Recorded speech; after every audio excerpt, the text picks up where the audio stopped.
Our team, Group 28, has chosen to discuss the challenges that come with preparing for pandemics.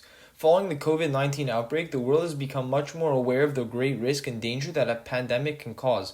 That being said, the world was not prepared to handle this virus.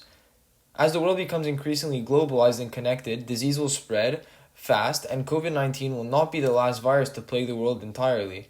A project of this scale requires the knowledge and abilities of many different engineering professions, as well as other non-engineering parties, such as the government. As a group, we have chosen to discuss the challenges of such a project with respect to mechanical, materials, chemical, and bioengineering. The government must also be better equipped to handle a future pandemic.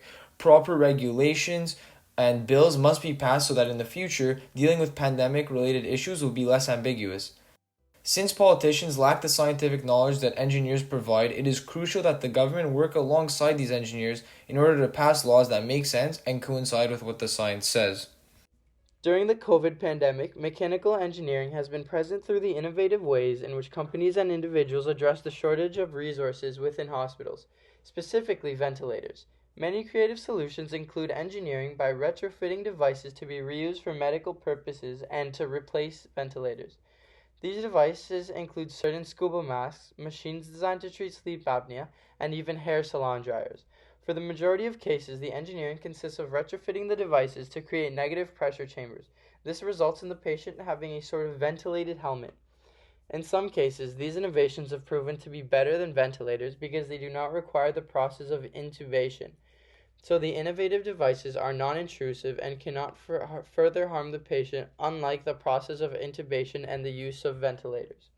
So although they may not create drastic effects like ventilators, they are much safer and cause a much smaller risk for the patient.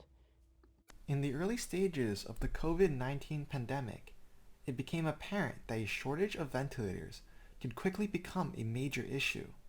Modern ventilators can cost up to $50,000, partly due to their complex monitoring functions and touchscreen interfaces. Biomedical engineers can design cheaper ventilators that are still compatible and can get the job done. Many initiatives were taken to remove the fancier and non-essential parts of the ventilators to make them cheaper to produce and more accessible for everyone. This has been challenging since ventilators are quite sensitive machines. Depending on how strong the air pressure is, the alveoli of the lungs could either burst or not inflate at all. Viruses can be transmitted through common surfaces. In order to combat this issue, chemical engineers can design self-cleaning, super hydrophobic surfaces that will eliminate not only bacteria and viruses, but also droplets from a stranger's sneeze or cough. Chemical engineers, more specifically biochemical engineers, are also responsible for developing ways to mass-produce the vaccine for the virus at a consistent concentration to maximize production efficiency and get the vaccine to as many people as possible. This only comes into play, however, after vaccine researchers have developed a vaccine. Vaccine researchers play a major role in preparing for and fighting off viruses and can save a significant amount of lives.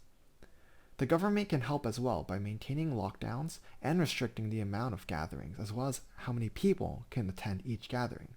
However, we the people, engineer or not, have a major role in working together, respecting these rules, social distancing, as well as proper sanitary etiquette.